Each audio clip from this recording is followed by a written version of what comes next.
Hello, everyone. Welcome to the Say More podcast. I'm your host, Sarah Osick. I'm really happy to be here and really very happy to be starting this journey with you all. It feels a little bit surreal that I am here talking to you, and I'll just give you a little bit of my backstory. So, I was laid off in March very unexpectedly from a Fortune 20 company. I had no notice. My life was completely turned upside down within a matter of minutes. And it was really quite shocking. And so I really kind of had to figure out what am I going to do now, my downtime. And I'd love to tell you a little bit about how I started this podcast.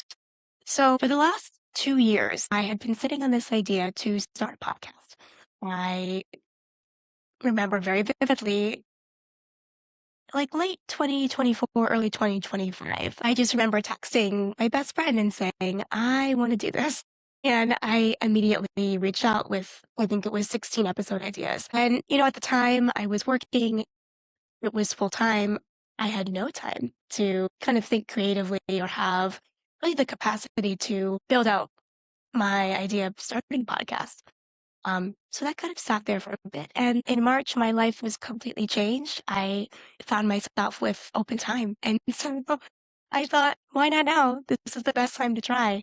And so here I am. I would love to tell you a little bit about myself and the goal of my podcast.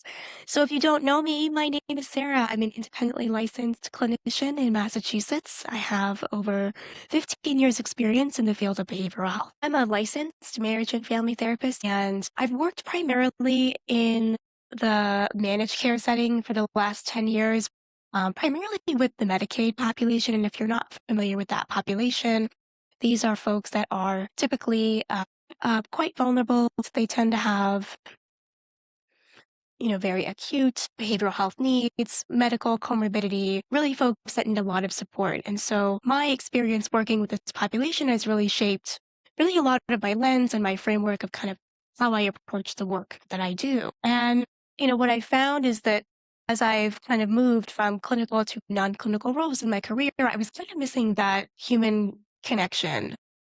The piece that I really had when I was in direct care, working with clients every single day. And I think for me, this is really kind of the extension of like my podcast. This is why I'm here. The reason why I joined this field to connect with other people and to support them. And for me, when I'm thinking about a podcast, I mean, I knew immediately that I wanted to do a podcast centered around behavioral health and mental health. It's a, it's, it's my career. It's what I'm passionate about. I could talk about it forever. So I don't think, um, the well will run dry on this one. But, kind of really what I'm noticing on like the social media space, it's pretty polarizing, particularly with behavioral health. I think we have some people who have advanced degrees, training, but it's very restricted. You can't access it unless you pay for it. You also have kind of this other camp of folks that claiming to be a professional, a doctor, but really do not have qualifications. And it just kind of feels like there's this gap that exists that maybe my podcast could help bridge. Again, kind of the other piece that I was noticing too, and one of the reasons why I wanted to start this podcast is, the folks that I do see online, and especially in content creation, they really tend to have like very curated studios, lighting, like it's very scripted, it's highly produced. I feel that this really isn't a genuine representation of the everyday person. Where are the regular people like me and you? I think that that's a critical gap, and we need more people, regular people, to connect with and share our stories with. And so, again, for me, I knew my podcast needed to be centered around behavioral health, around mental health. The mission of my podcast is to destigmatize behavioral health. I want us to have conversations about difficult topics easily. Really, kind of the goal is to talk about that as easily as your favorite coffee spot. And why not? So that's my goal. I think really what tends to exist still now, unfortunately, is stigma, shame, fear. And kind of really this being a very persistent barrier for people in terms of sharing their own experiences or kind of seeking treatment should they need that. I think it really prevents people from wanting to open up. And so I knew that my podcast needed to be that bridge. And that's why I'm here. And that's what I'm passionate about and I believe in. We really owe our communities better.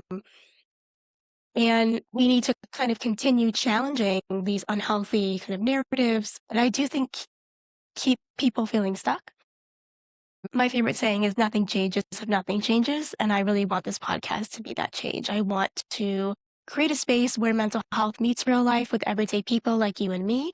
We can talk about topics that maybe need to be talked about more. Here's that place where we can do that. I think it's also very important for my listeners to understand and know that even though difficult topics will be discussed, they will be met with compassion and empathy. And that's really where I stand in not only my professional life, but my personal life. There isn't a topic that I can't talk about in terms of it being taboo or wrong. No matter what someone brings on this podcast, it will not be something that I will shame them for. And in fact, actually, I encourage them to speak about it. The only way that we are going to truly make a difference in terms of destigmatizing behavioral health is talking. And we can't talk about it without feeling comfortable. And so that's really kind of my main goal here is, bringing in guests to have a chat with. I really don't like the term interview. I think that brings kind of a certain pressure to things. And really what I'm looking for is to have a conversation with some people in our communities and what that looks like for them, what their journey was like, how the process has been in terms of like their healing and their progress. And I think representation absolutely matters, and being able to see people from all walks of life in really all phases of their life, I think can be an opportunity for us to come together, kind of connect with each other, find some common ground, feel supported in and validated by, what others have gone through. And those are all really central to the process of healing. And so that's really what I want to do here. So really kind of how I envision this podcast to go. I have a couple of really wonderful guests lined up for the podcast. We're going to be talking about a variety of things. I will say as a disclaimer, you probably don't want to be listening to this podcast with small children around. These are going to be adult conversations. And so I would encourage you to think about who is around you when you're listening to this. But I do want this to be very real and very honest and very genuine. So I look forward to that.